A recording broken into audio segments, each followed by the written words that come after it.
Hey guys, Mellow Joseph here, and today I'm going to be talking about Family Guy characters who have disappeared across the series. For this list, I just wanted to say I'm not going to be including characters who have died because their voice actors have passed away. I just wanted to get that out of the way so you're not confused why I didn't include Mayor West, voiced by Adam West, and Angela, voiced by Carrie Fisher. With all that out of the way, let's get into it. Number 1, Johnson. Peter used to have a co-worker named Johnson. He was actually in the first episode of Family Guy.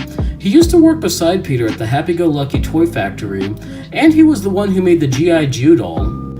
Johnson participated in Catch the Grease-Up Death Guy, and he also participated in the Tranquilizer game, where the winner would get a week's paid vacation. Johnson was actually the second to last person standing before Peter was able to take the title, presumably for being so overweight. In the episode A Hero Sits Next Door, the episode where Joe is introduced to the series, we find out that Johnson's wife is in labor, and that's the reason why Joe joins the baseball team and one-ups Peter. Johnson did appear in one cutaway. He was the guy who corrected Peter about Kenneth, the badass mail clerk. Hi, Kenneth. Hey, did I get any mail? No, and if you come any closer, I'll slice you. Okay. Man, what a badass. Yeah? Well, that badass just gave half his paycheck to orphans. Orphans with diseases.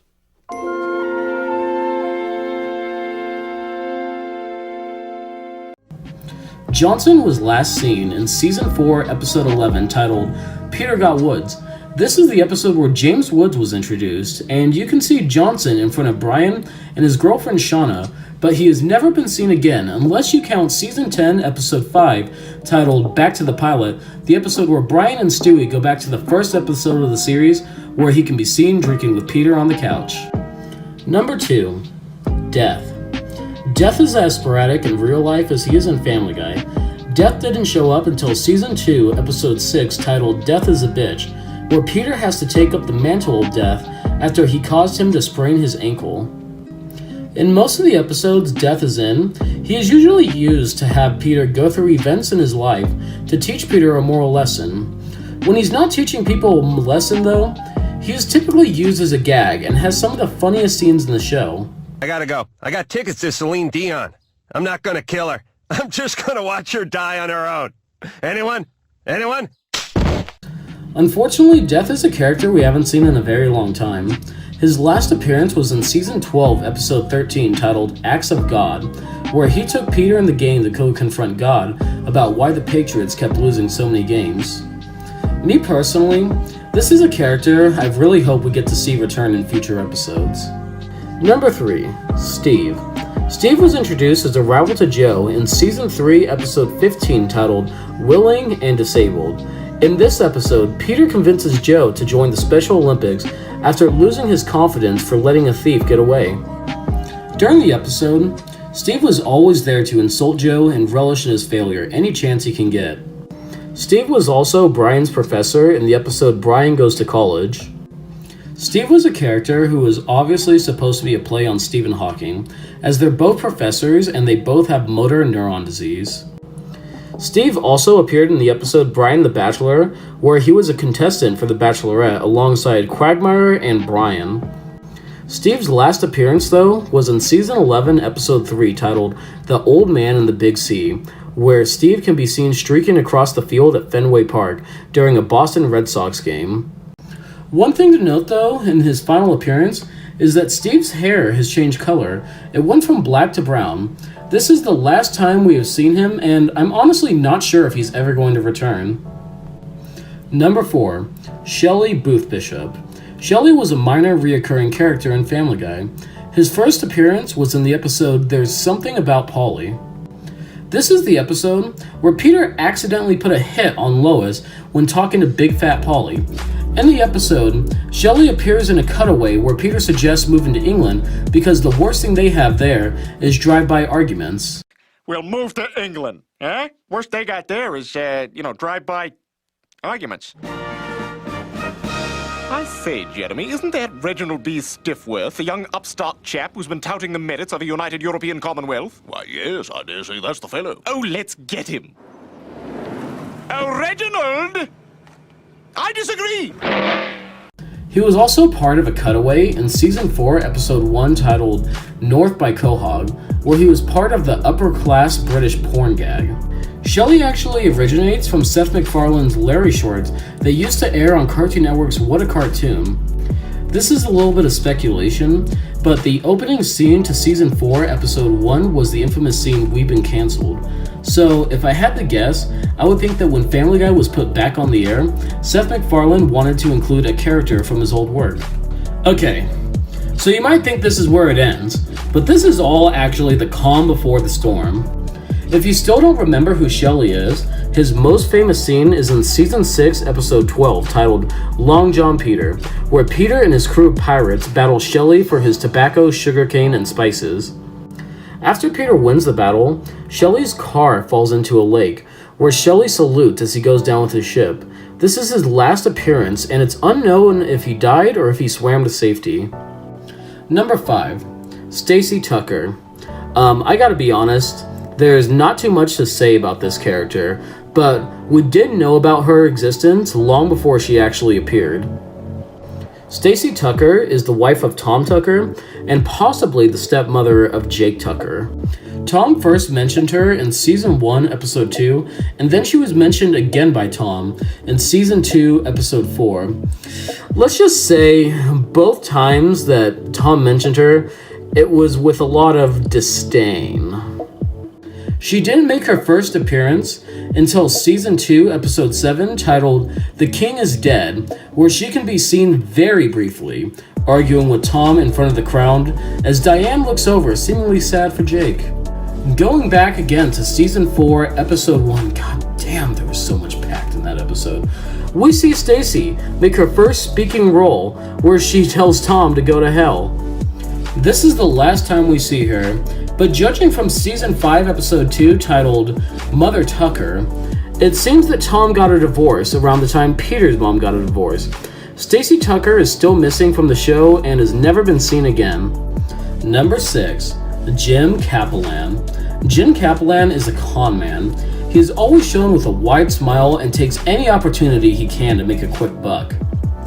Jim even owns his own bank, and he is the one who sent everyone on Spooner Street a letter saying they want a boat and a timeshare. When Lois and Peter go to get a boat, they were excited that everybody else on Spooner Street had gotten a boat, but Jim offers them the boat, or the mystery box. Peter, of course being Peter, took the mystery box instead of the boat, and the mystery box contained 2 whopping tickets to a crappy comedy club. In the episode mentioned earlier, There's Something About Polly, Jim is going by the name of Doug, and he convinces Peter to buy an incomplete used car. He typically is the character used anytime Peter falls for a scam, and my personal favorite is in the episode when You Wish Upon a Wine Scene, where he convinces Peter to buy volcano insurance. Like I said earlier, he's typically used as a plot point for Peter anytime he falls for a scam. He even is the one who convinced Peter to buy a tank instead of a car for Meg. After Season 5, he had a cameo in Season 7, Episode 9, where he's in a crowd, but we didn't see him again all the way up until Season 14, Episode 15, titled A Lot Going On Upstairs, where he is seen on the bench, where Stewie is punished and put out with all the characters that we most likely will not see again. Number 7. Patty Tanager. This is a character on this list that does have a definitive end, but a small number of people still miss him. Patty was originally introduced in Season 2, Episode 21, titled Forefather, where he is Chris's boss at the golf course. He had a catchphrase he used to say a lot, and the catchphrase was, "Big whoop, wanna fight about it?" In the episode The Perfect Castaway, Patty is shown being Brian's boss while he is working at the Hummer dealership to support his then-wife Lois after they thought Peter was dead. Hey, Griffin, your sales are in the toilet. You got problems at home? No. What would make you say that? Ex-husband back in the picture. You're working during the day. They got time to bump uglies. That's right. I said bump uglies. Big whoop. Want to fight about it? Shut up, Patty. You're crazy. Lois would never cheat on me. I trust her completely. Patty makes a cameo in Stewie Griffin, The Untold Story, where he says the movie sucked. In Season 5, Episode 3, titled Hell Comes to Quahog, the same episode where Jim Kaalan sells Peter a tank, Brian and Stewie run Patty over while destroying Superstore USA. This might at first seem like a throwaway body humor joke, but Patty was actually never seen again after this episode, all the way up until season 18, episode 17, titled Coma Guy, where he is seen in Peter's hallucination where he looks on a cruise full of all the deceased characters. Number 8. Flaud. Flaud is one of Peter's co-workers who works at the brewery. Peter describes him as a foreign guy who laughs at everything. Flaud is one of the more memorable characters on this list, despite him being used for the same joke every time he was on screen. So overall, I think he just got phased out. I wouldn't call him a completely forgotten character though, because like Jim Kaalan in season 14, episode 15, we did see him on the bench of characters who are unlikely to return. That being said, his last appearance was supposedly in season 16, episode 18, titled HTTP, the infamously horrible millennial episode. But I couldn't seem to find him anywhere in the episode. If anybody knows where he's at, please let me know in the comments. Number 9. Sarah Bennett. Sarah was a co-worker of Peter's at the Happy-Go-Lucky Toy Factory.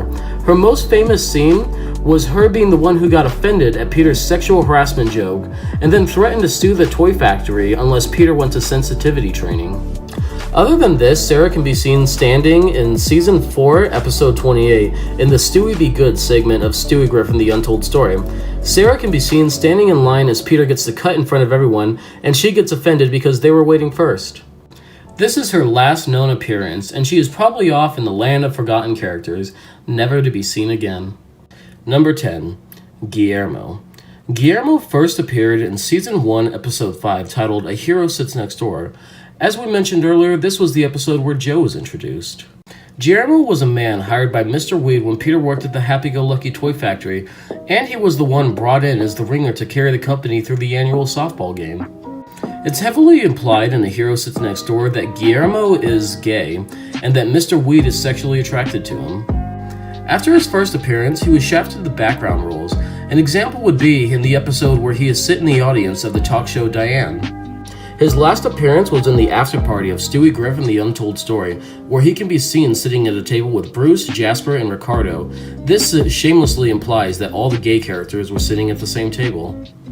Number 11. Ross Fishman. Ross Fishman was one of Lois's ex-boyfriends and was first shown in the episode Stuck Together, Torn Apart. During the episode, Lois sneaks off to go have coffee with Ross, where we find out he has a wife and child. We didn't see Ross again all the way up until season 11, episode 1, titled Into Fat Air. During the episode, we meet Ross's wife Pam Fishman and their son Ben Fishman. While having dinner, we find out that the family is going to climb Mount Everest, and Peter, being Peter, challenges the family to beat the Fishmans to the top of the mountain. The Griffins end up losing the race to the top of Mount Everest, but on the way down, they end up being hit by a storm, and Ben Fishman ends up being frozen alive. After the Griffins get down the mountain, Ross and Palm go back for their son. The Griffins save the Fishmans before Peter reveals that they ate their son as the helicopter takes off with Palm and Ross seemingly alive but horrified. Now, we don't see Ross again until Peter's hallucination in the episode Coma Guy, where we see Ross on the boat of deceased characters. This kind of leads to some speculation for what happened to Ross. So these are kind of my theories on what happened to Ross. Either 1, the animators forgot that Ben Fishman was eaten and that it wasn't Ross Fishman. 2, Ross died off screen and that's why we never heard from him again. Or 3, possibly the most tragic of all, Peter's final words led to Ross committing suicide, and that's why we see him in the hallucination scene in Coma Guy. If you guys have any thoughts on what happened to Ross Fishman, please let me know in the comments. Number 12. The Black Knight. This character is a bit of an odd choice, but I thought I would include him because he was in the very first episode of Family Guy. During the first episode of Family Guy, Lois mentioned how she liked that the moat kept the Black Knight away. One thing that should be noted, though, is that he has a different character design from when we see him later again in the series. After the first episode, we didn't see him again up until season 3, episode 9, titled Mr. Saturday Night, where Peter, after losing his job at the Happy-Go-Lucky Toy Factory when Mr. Weed choked on a ditterole, attempts to work at the Renaissance Fair as a jouster. Anyways, Peter had always admired the Black Knight because of when the Black Knight saved him when he was on an acid trip. But when Peter goes to work at the fair, the Black Knight's girlfriend decides to hit on Peter, causing the Knight to get angry and bully Peter into leaving the fair. But Peter returns and defeats him after the knight had heard that his car was getting towed, giving Peter the distraction he needed. This is the last time we ever see the Black Knight, and he hasn't been seen again, but if I had to guess, he's probably still off working at the Renaissance Fair. Number 13. Ricardo. Ricardo is most well known as the boyfriend of Brian's cousin Jasper. Ricardo was first seen in Season 3, Episode 2, titled Brian Does Hollywood, where Jasper decided to take him home while he's working at Club Med. While Jasper was off working there, it gave Brian the opportunity to pursue his dreams in LA while living in Jasper's apartment. Ricardo then made a cameo in the episode PTV. Ricardo was put in the front line of the conflict in the Season 4, Episode 25, titled You May Now Kiss the Guy Who Receives. Yes, it was actually called that, where Mayor West decided to ban gay marriage in Quahog. Thanks to Brian taking extreme measures to get Adam West to overturn the ban, Jasper and Ricardo were able to get married in the Griffin's backyard. We didn't see Ricardo again until Season 12, Episode 6, titled Life of Brian, where we see Ricardo by Jasper's side as they mourn Brian after his death. Although Brian was brought back, it still shows no matter what, at least at that point in time, Ricardo and Jasper are still together, but we haven't seen Ricardo since that episode. Number 14. RJ. RJ was a character who was used as an ongoing joke when he first appeared in Season 5, Episode 15. This leads into an ongoing joke for many seasons where he says he was about to bone his girlfriend, and then something ends up happening where she says there is no way. In the episode, he was being interviewed by Tom Tucker, and he claimed that he saw Bigfoot while he was trying to, and I quote, bone his girlfriend, but because of the mosquitoes in the area, she said there was no way. He appears in Season 6, Episode 1 during the Family Guy Star Wars episodes as a stormtrooper. Seth MacFarlane noted that RJ was a liked character, but he was hard to fit into episodes well.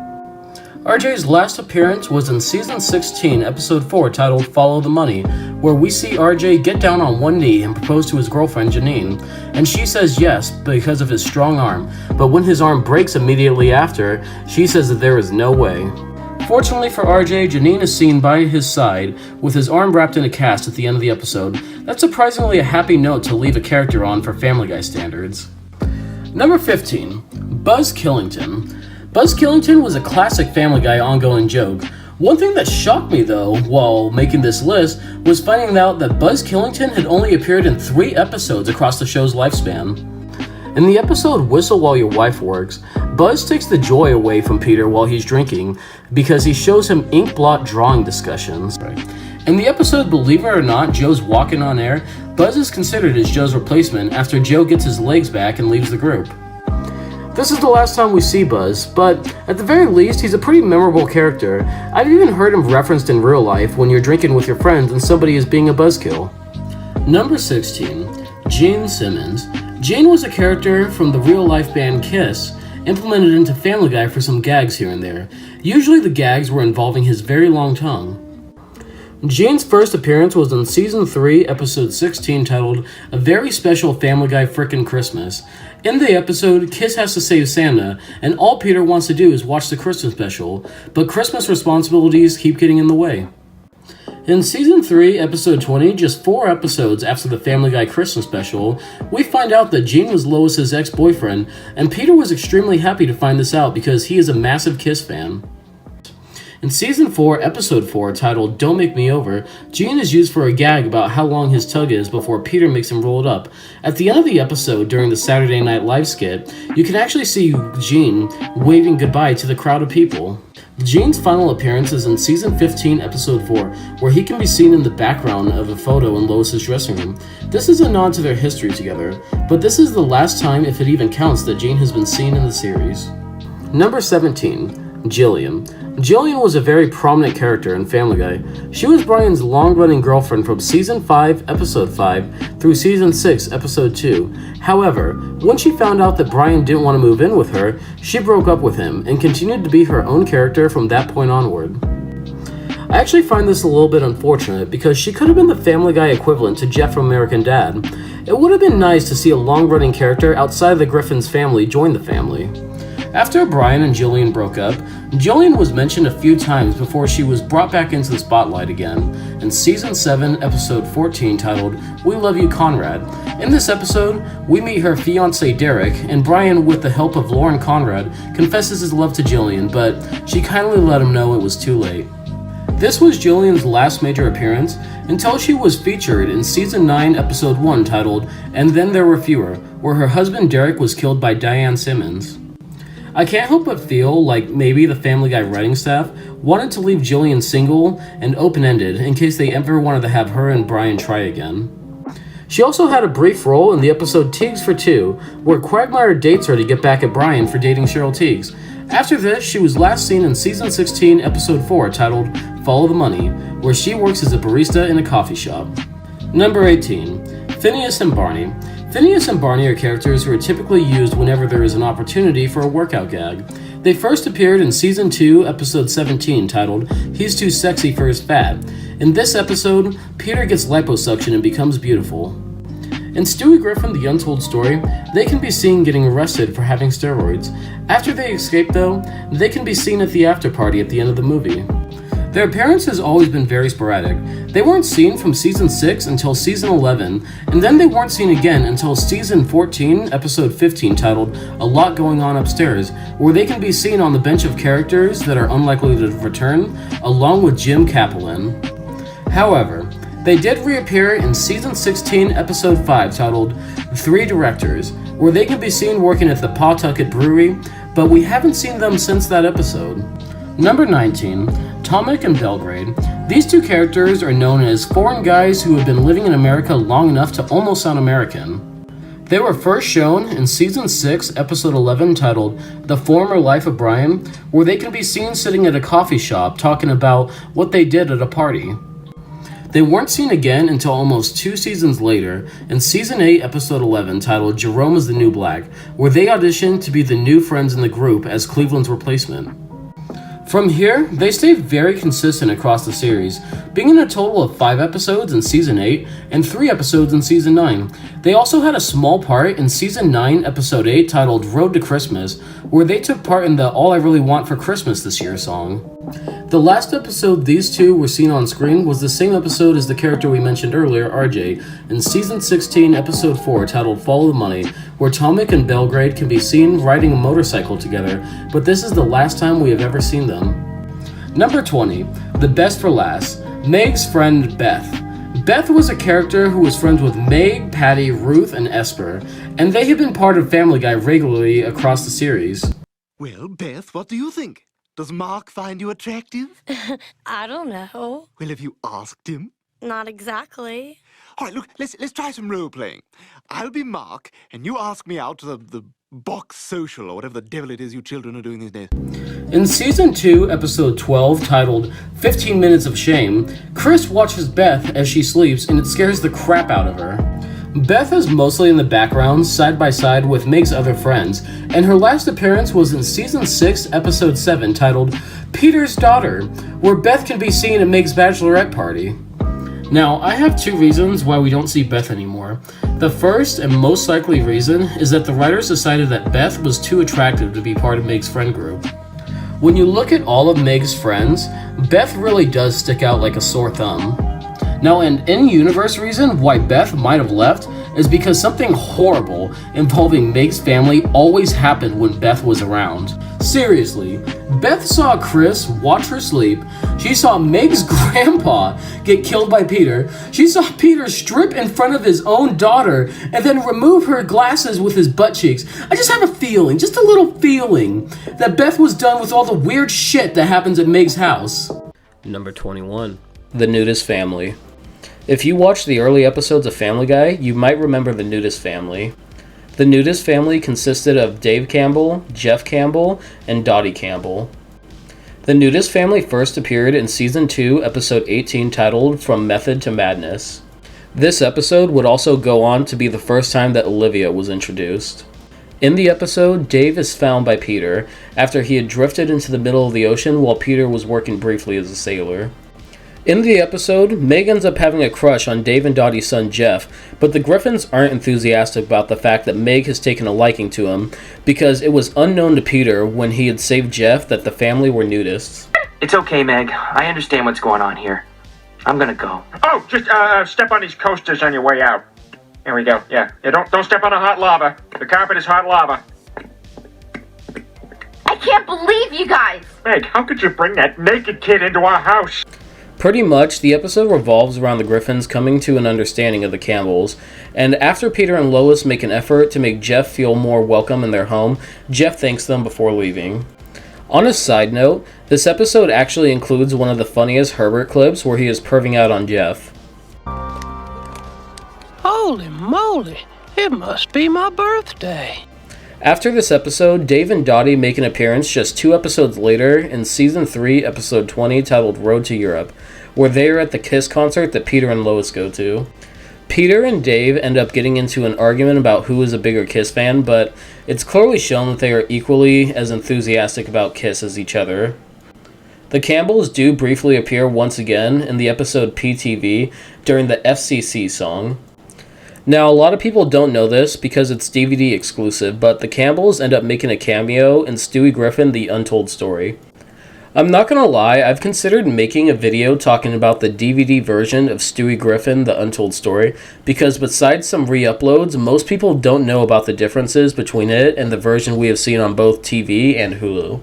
Now, according to the Family Guy Wikipedia, Dave makes an appearance in the Go Stewie Go section of Stewie Griffin The Untold Story, but I had a lot of trouble finding him. I know for sure that he's in the DVD version of Stewie Griffin The Untold Story, but I can't seem to find him in the TV version. So, as far as I'm aware, this is Dave's last known appearance, and it's honestly a shame. I felt like the Campbells are a family that really stands out in early Family Guy. I can't help but feel like the show really did take a decent approach in showing that just because people are different from you, it doesn't mean they're bad people. With that being said, there isn't any more information I can find on the Nudest Family, but if you guys can find any more information, please feel free to leave it down in the comments, and maybe I will address it later in a future Q&A video. Number 22. James Bottomtooth. James Bottomtooth III was introduced in Season 4, Episode 18, titled Brian Goes to College. In this episode, he is Brian's co-worker when he is working at The New Yorker. When James was introduced, the creators of the show gave him an extreme underbite that makes it pretty much impossible to understand him. There isn't too much to know about his initial appearance other than him being extremely disappointed in Brian when he finds out that Brian didn't go to college. After this episode, James Bottomtooth didn't appear until Season 4, Episode 25, titled, You May Now Kiss the, Guy Who Receives.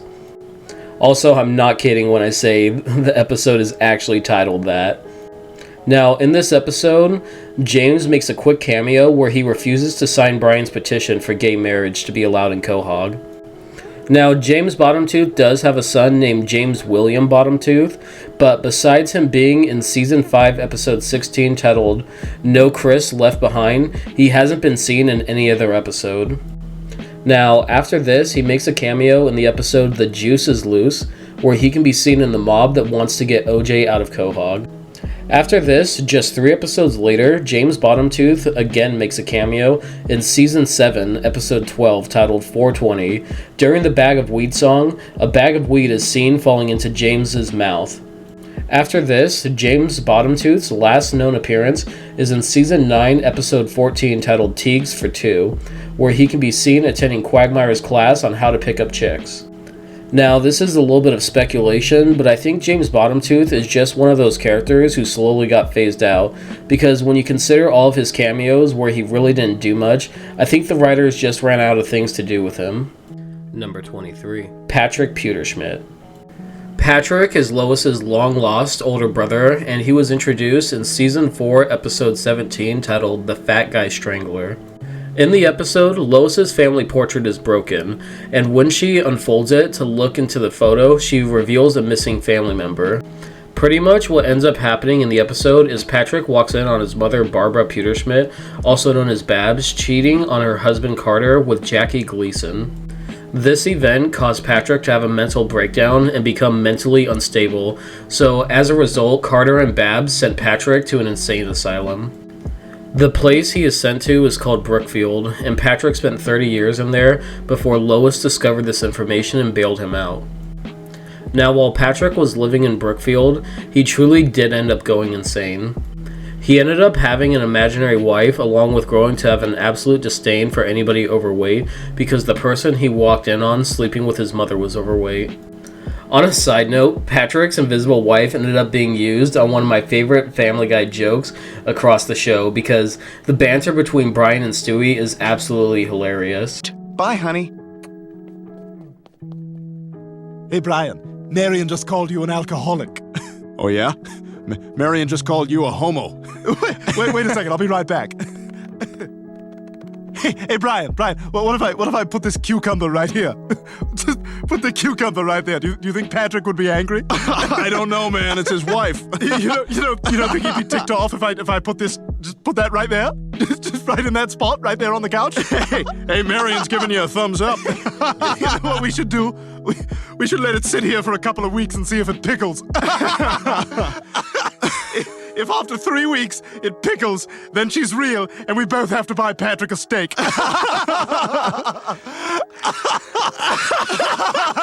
Now, while Patrick was in Brookfield, he came to the conclusion that Gleason was an evil man because he was fat, leading him to hating fat people with a burning passion. After Lois let Patrick out of the insane asylum, he ended up showing some odd behaviors. Even though the family is starting to take notice of this, all Lois can see is her brother that her parents locked away for 30 years, and that the isolation has caused him to have an imaginary friend.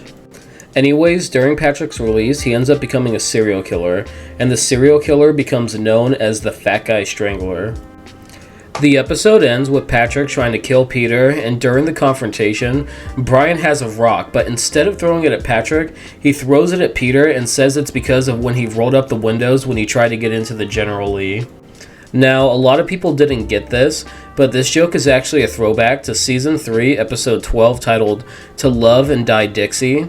And in the episode, when Brian tries to get into Peter's car, it's called the General Lee, and the windows were rolled up and it caused Brian to get hurt. Sorry if I got a little off track there, but anyways, the episode ended with Lois threatening to kill Patrick's invisible wife Miriam, and after this, Patrick is taken back to the institution. Now, after this, we don't see Patrick again until Season 10, Episode 16, titled Killer Queen. キラークイーンはすでにドアノブに触っている。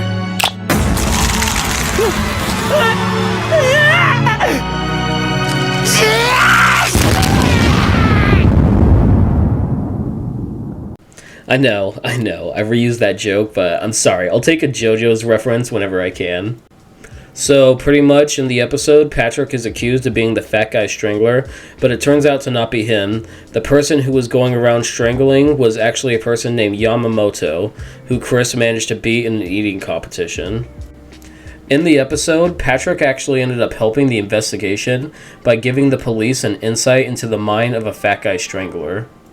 But after they catch Yamamoto, Patrick has taken off and gone into hiding, and to this point, Patrick has never been seen again. Number 24. Carol's Baby. This one is going to be fast because there isn't too much information about this. In Family Guy Season 3, Episode 11, titled Mission Impossible, Lois's sister Carol gives birth to a baby boy, which would make this baby the cousin of Stewie, Meg, and Chris. We don't see this character ever again, though. Even during the Thanksgiving dinner, Carol didn't bring her baby.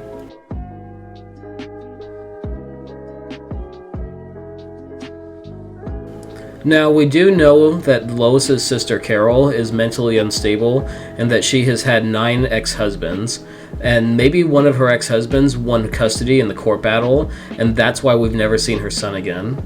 That's all speculation though, and the truth is we don't know what happened to her son. I've tried looking as deeply into this as I can.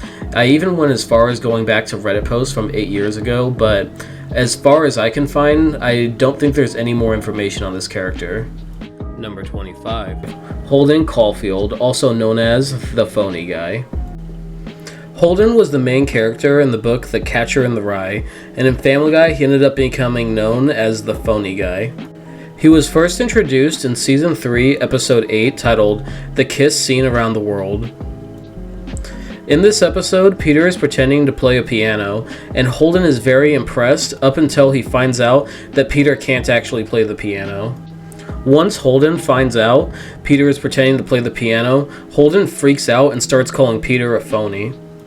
Holden even goes as far as spray painting the word phony on the Griffin's car, followed by him going in front of the Griffin's house and telling everybody in the street that passes by that they are phonies. Clearly he is going completely overboard over something really small, but this ended up making him a reoccurring character in the show for a while. Later in The Kiss Scene Around the World, Neil tells Meg that he wasn't really going to jump off the building after she publicly rejected him over live TV, but Holden hears this and immediately targets Neil as the phony. Now, there's a little bit of confusion about the other appearances, mostly because of how Hulu has When You Wish Upon a Weinstein listed versus when it actually premiered on TV. This is because the episode was famously pulled on Fox, and looking through the Family Guy wiki, at least to my knowledge, there are a few of the appearances that I should mark off as inaccurate. I could be wrong, but to not spill misinformation, I'm going to move on to a few of his later appearances. Holden later appears in Something Something Something Darkside as a higher-up member of the Empire alongside Bruce. Holden was later mentioned in Jerome is the New Black, and he also had a voice-only cameo in Follow the Money. His last appearance was in Season 17, Episode 15, titled No Giggity, No Doubt. Holden can be seen in the crowd of people Peter suggested should go with Meg, Quagmire, and Quagmire's daughter on a camping trip instead of him. In this scene, Holden can be found front and center right behind the ghosts of Angela and Adam West. This is his last known appearance, and honestly, with as sporadic as he appears in the series, I do think we will eventually see him again. Number 26. Greased Up Deaf Guy. Greased Up Deaf Guy was first introduced in Season 3, Episode 1, titled The Thin White Line. In this episode, he was participating in Mr. Weed's annual picnic games. The game Greased Up Deaf Guy participated in was actually called Catch the Greased Up Deaf Guy, but to his credit, he must be pretty good at the game since nobody was actually able to catch him. His next appearance was in Season 4, Episode 1, titled North by Quahog, where he claimed he was once a lawyer, and this was followed by him supplying drugs to give to Brian and Stewie to frame Jake Tucker. On a side note, the fact that he was once a lawyer actually gets brought up later, but we will get to that later on in the video. Now, Greased Up Deaf Guy does appear just one episode later during the Law & Order opening. For obvious reasons, I'm not going to play the clip because no one can afford the Law & Order theme song. Greased Up Deaf Guy then appears later in Season 3, Episode 10, titled Model Misbehavior, where he runs around Goldman's pharmacy knowing that he can't be caught by Mort. So, after Model Misbehavior, Greased Up Deaf Guy is mentioned again in Stewie Griffin, The Untold Story, and then again in Season 9, Episode 9, titled The New Kidney in Town. One thing that really surprised me about Greased Up Deaf Guy was he was used pretty consistently in Season 4, but after that his appearances and mentions became much more sporadic. Now, remember how I mentioned earlier that Greased Up Deaf Guy claimed that he used to be a lawyer? Well, in Season 11, Episode 4, we get to see Greased Up Deaf Guy's origin story, as it shows that he was late to a meeting and got caught up in an explosion, which burnt off his suit and caused him to lose his hearing. Now, a fun fact about Greased Up Deaf Guy is his actual name is Jay, and the origin of this comes from an audience member asking him what his real name was, and they decided to name Greased Up Deaf Guy after the guy in the audience. Now, he is again mentioned in Season 15, Episode 9, titled Chris Has a Date. I'm not kidding when I say some of these titles sound so weird to say out loud. But at the time of this recording, his last appearance was actually just one season ago, and that was Season 19, Episode 9, titled The First Noel. In this episode, he appears before Lois leaves so her family can spend Christmas without her. Now, my final thoughts on this topic is I don't think he is going to disappear forever. In my mind, he seems like a staple, classic Family Guy character who can be inserted into any gag, so the writing staff will probably keep him around, but only time will tell. Number 27. Santos and Pascal, also known as the Portuguese Fishermen. The Portuguese fishermen were immigrants that worked under Peter during his not-so-memorable time as a fisherman during most of Season 3. Portuguese fishermen are supposed to represent the large Portuguese-American community in Rhode Island. And of course, because Quahog is located in Rhode Island, it makes sense why the writers wanted to include their representation in the show. In Season 4, Episode 8, titled 8 Rules for Buying My Teenage Daughter, the Portuguese fishermen show up as candidates to be Stewie's babysitter. Well, first let me thank you for answering the ad. Now, what do you feel qualifies you to be an effective babysitter for Stewie? A gente é ótima com os meninos. We couldn't run an ad that said no Portuguese, but, no Portuguese. Another thing to note, too, is that they actually saved Joe's life when he fell off of Carter's yacht. Now, eventually, Peter couldn't afford to pay Santos and Pascal anymore, so in Season 4, Episode 12, titled The Perfect Castaway, Peter decided to shoot at the two of them as they swam away to safety.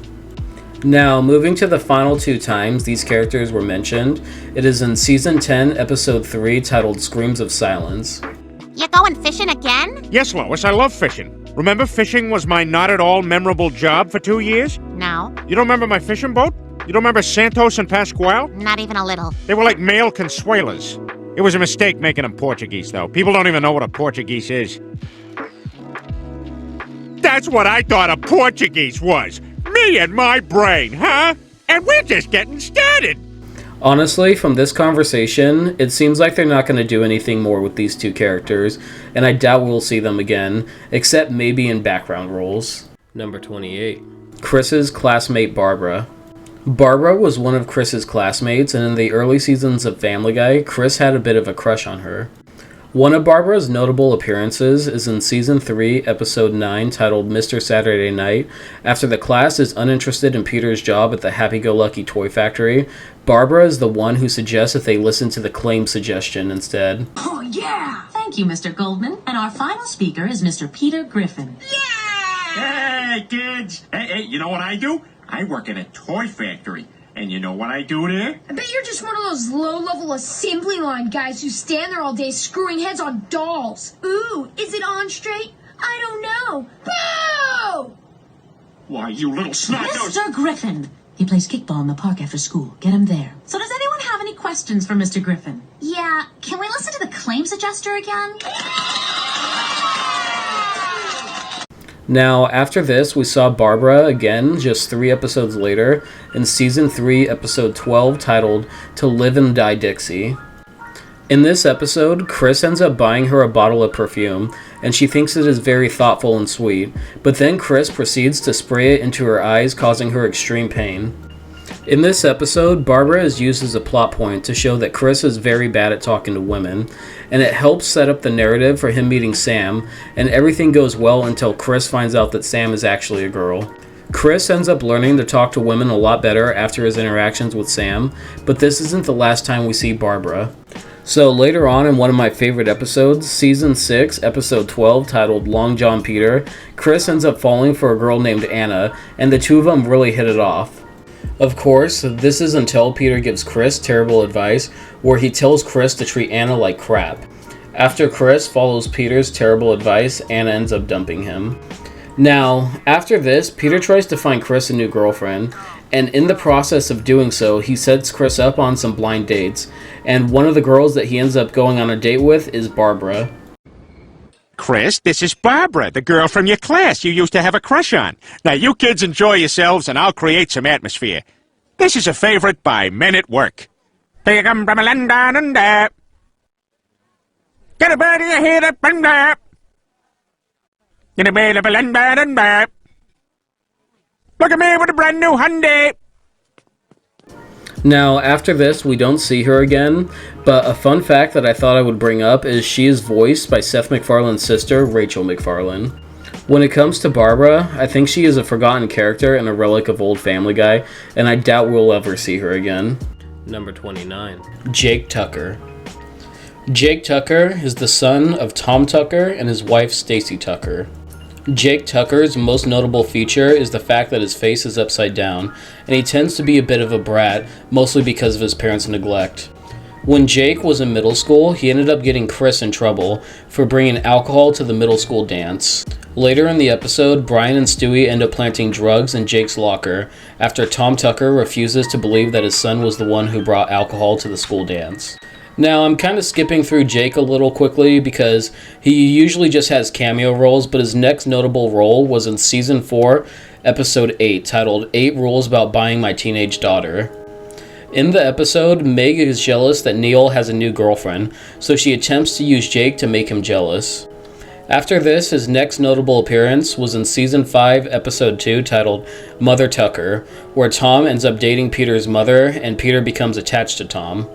But at the end of the episode, Peter suggests Tom should spend more time with Jake, and it seemed for the most part that Tom was going to be better to his son.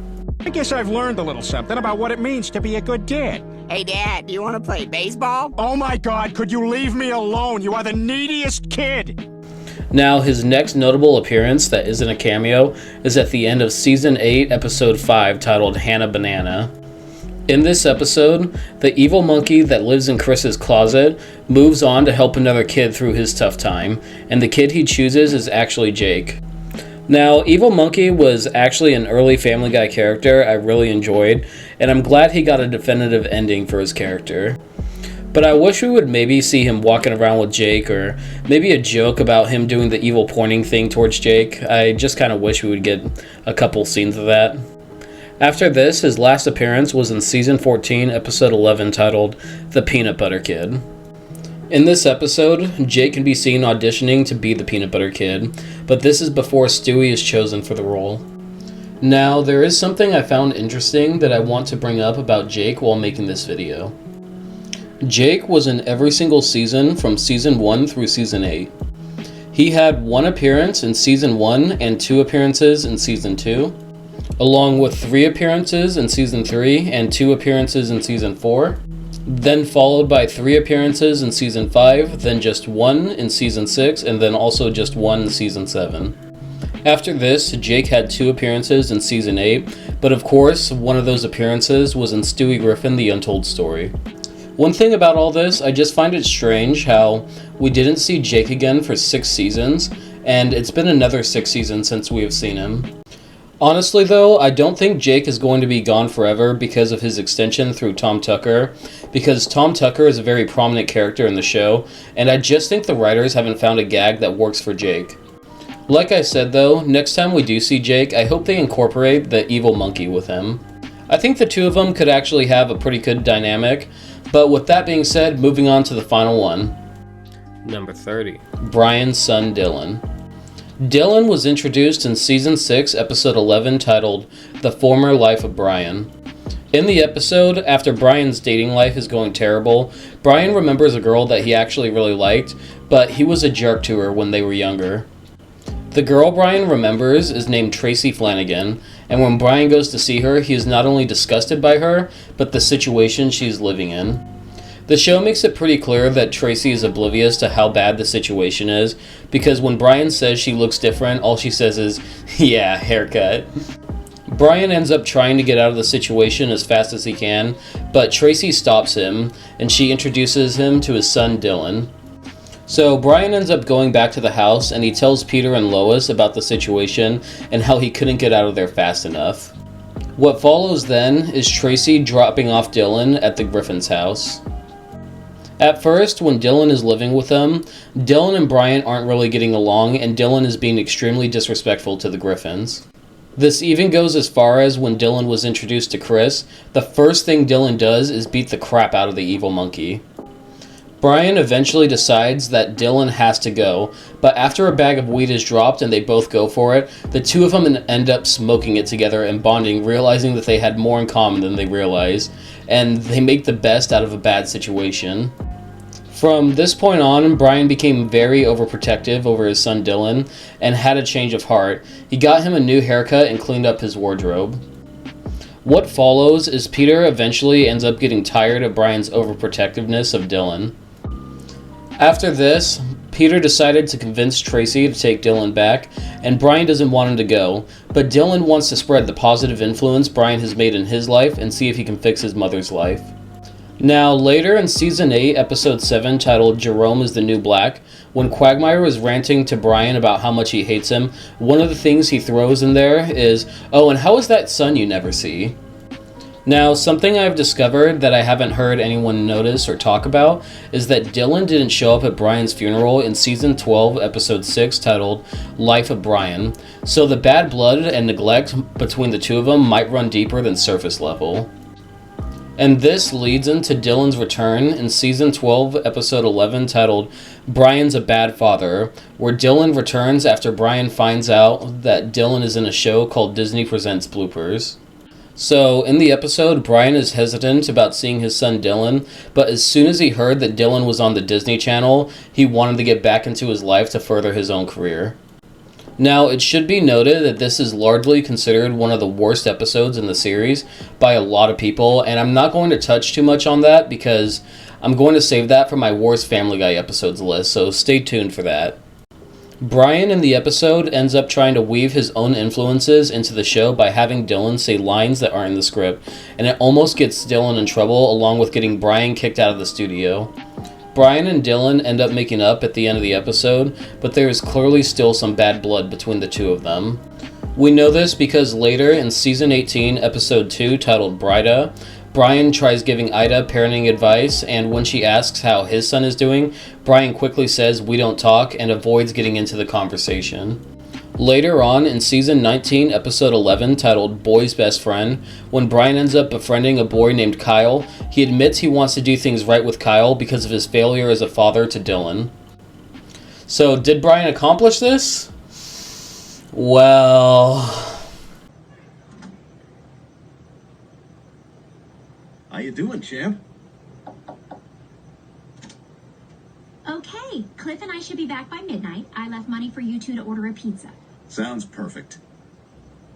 All right, Kyle, what do you say you and me watch some Stranger Things?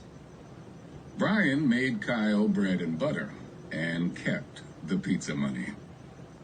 I guess the title of the episode really does go to show. Brian truly is a bad father. So after this, the last time that Dylan was mentioned was actually in the current season. In Season 20, Episode 3, titled Dogs Must Love, Quagmire mentions Dylan again when Brian keeps asking Quagmire about his relationship with Carrie. When it comes to Dylan, I don't think he is a forgotten character as he has been mentioned across the series, even in the current season, but I'm not sure if we will see him again because of the backlash of Brian's a bad father. With that being said, only time will tell with what the writers decide to do with Dylan. For those of you who have stuck around, my original Missing Family Guy Characters video was the video that put my channel on the map. Anyways, that video shaped the direction of the channel, and it's what really got me into talking about animated shows. With that said, after I did my follow-up video, I didn't think there would be any more Missing Family Guy characters to cover. I really thought I had covered them all. But after digging deep and pushing my findings to the limit, I have managed to find 5 of the most obscure Missing Family Guy characters. If you know these characters, you are for sure a hardcore Family Guy fan. But first, if you guys like the video, feel free to give it a like, as it does help the channel, and if possible, consider subscribing and hitting the notification bell so you can see my videos right as they release. Now, with all that out of the way, let's begin. Number 5, The Dawn. As you know, I am obligated to grant one favor on this, the day of my daughter's wedding. If you don't remember The Dawn, he was part of a mafia gang Peter got wrapped up in when he helped Peter commit insurance fraud on a horrible car he bought in Season 2, Episode 16, titled There's Something About Polly. After he does this favor for Peter, he tells Peter that in exchange he will have to spend a day entertaining his nephew, Big Fat Polly. While Peter and Polly are spending time together, Polly ends up taking a liking to Peter, but when Lois tells Peter the two of them can't be friends, Polly decides to have a hit put out on Lois. Peter and Polly talk things over, but unfortunately before the hit could be called off, Polly is gunned down in a drive-by, which leaves the hit on Lois still standing. Peter and Lois work together and end up asking the Don to call off the hit, which he agrees to do because it's the day of his daughter's wedding. Do me one more favor. Look, I love my wife more than anything in the world. Can you please shoot me instead of her? Such tenderness and love on this, the day of my daughter's wedding.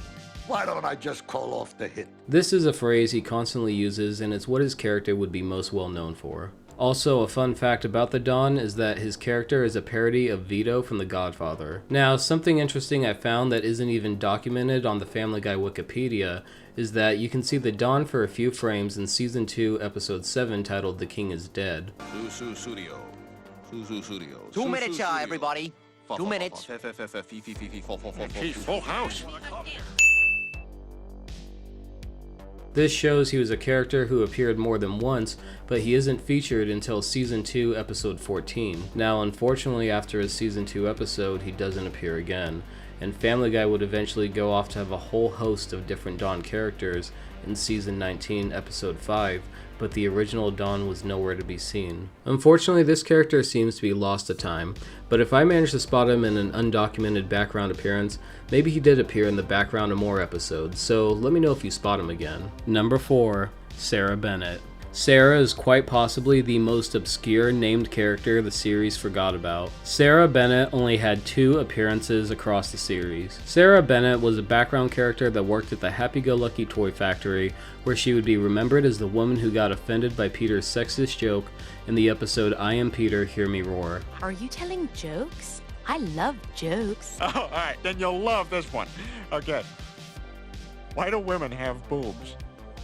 So you got something to look at while you're talking to them.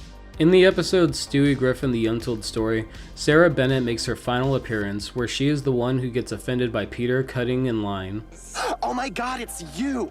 I loved your rant about how bread is square and bologna is round. Oh, a table just opened up. Hey, we've been waiting. That's Michael Moore. Also, when trying to find information on this character, I can't even find who voiced Sarah Bennett, but if I had to guess, it was probably Rachel McFarlane. I think Sarah Bennett will go off as one of those one-time characters that we're never going to see again. Now it's time for number 3, Broderick Brown. It's a very safe procedure, son. You won't feel a thing. Broderick Brown was Cleveland's younger brother who first appeared in Season 2, Episode 16, titled He's Too Sexy for His Fat. In this episode, Cleveland suggests to Peter that he should take Chris to his brother Broderick for weight loss advice, but once they arrive at Broderick's office, they find out that he is a weight loss surgeon. Broderick would later on end up giving Peter liposuction and be mentioned a few times within the episode. However, he wouldn't appear in Family Guy again after this episode. He would later go on to appear in some Family Guy spin-offs though. One of the interesting spin-offs Broderick made a cameo in was the Family Guy video game. After this, Broderick's next appearance would be when he made a return in the Cleveland show, where we find out Broderick went off to join the military. Now, while Broderick was in the military, he was shipped off to Afghanistan. But in Season 1, Episode 12 of the Cleveland show, Cleveland got into some gang-related problems, so Broderick flew back and saved the day by giving the gang drugs he had smuggled from a raid, which got Cleveland bailed out of trouble. This would end up being Broderick's last appearance, as unfortunately, as with most of Cleveland's family, besides a picture of Broderick in Cleveland's house, Broderick seems to be a character that is gone forever. Now it's time for number 2, Joe's Quahog police friend Horowitz. Horowitz was a police officer that worked alongside Joe at the Quahog police station. His most notable appearance was in Season 3, Episode 1, titled The Thin White Line. Whoa, Brian, there's no smoking in the terminal. Hey, there's worse things than nicotine, pal. And I'm gonna find them. Patience, lad. It took dear St. Patrick more than a day to clear the Emerald Isle of snakes. Oh, can the Irish crap, will you, Horowitz? Okay.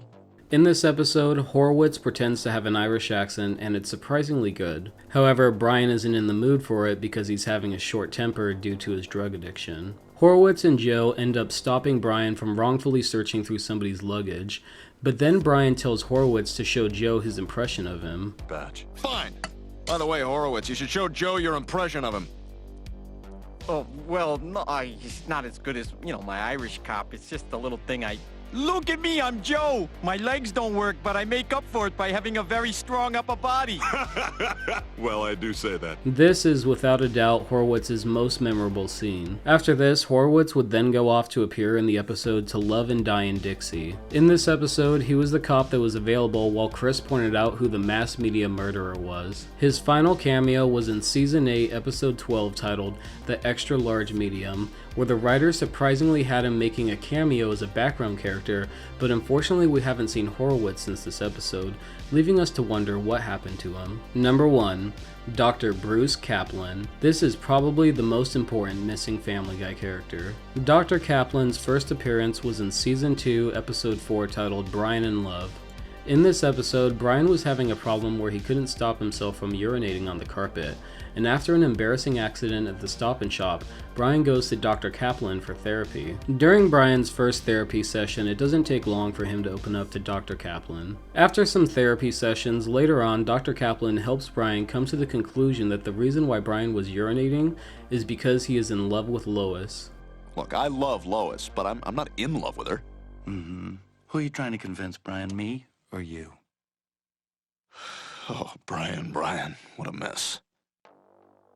Don't get antsy, I got 3 minutes left. This episode, however, wouldn't be Dr. Kaplan's last appearance. This is because once Brian and Lois talked out Brian's feelings, we ended up seeing Dr. Kaplan in Season 2, Episode 13, titled Road to Rhode Island. In Road to Rhode Island, Dr. Kaplan has a therapy session with Brian once again, and during this session, Brian comes to the conclusion that he has separation issues and that he misses his mother. Well, Brian, I think we've stumbled on the root of your problems. You have abandonment issues. You need to confront your mother and deal with this. Dr. Kaplan's last appearance is in Season 3, Episode 1, when he arranges an intervention for Brian to confront him about his drug addiction. But after Brian is rehabilitated, we never see Dr. Kaplan again. Now, this character is important because a question I've gotten a lot over the years is when Brian's character started to go downhill. Most people claim that it was after Brian was brought back to life, but I argue it was a lot earlier than that. You can see earlier examples such as how he treated Pearl Burton, an elderly woman he fell in love with in Season 3, versus how he treated Rita, an elderly woman he claimed to love in Season 8, but then he went off to cheat on her and blamed it on her age. But to me, the moment Brian's character truly changed for the worse was when he stopped going to therapy. Dr. Kaplan used to guide Brian down paths that would lead to an adventure where Brian would have self-growth. But once he stopped going to therapy, unless Stewie caught Brian in a moment where he was hurting inside, no one was there to help Brian talk out his problems and continue growing as a character. But with that said, sadly, it doesn't seem like Dr. Kaplan will be returning anytime soon. Well guys, that does it. I really hope you guys enjoyed this obscure missing Family Guy characters video, as it seemed like you guys really wanted me to do another one. That being said, I think we've covered just about every Family Guy character out there, so I'm looking to make lists using other lost characters from various shows outside of Family Guy, so if you have anyone you would like me to cover for another missing character list video, please comment them down below. And of course, if you guys enjoy videos like these, please consider subscribing and hitting the notification bell so you can be notified as these videos release. Anyways, thank you guys for watching. You guys all take care. Have a good one.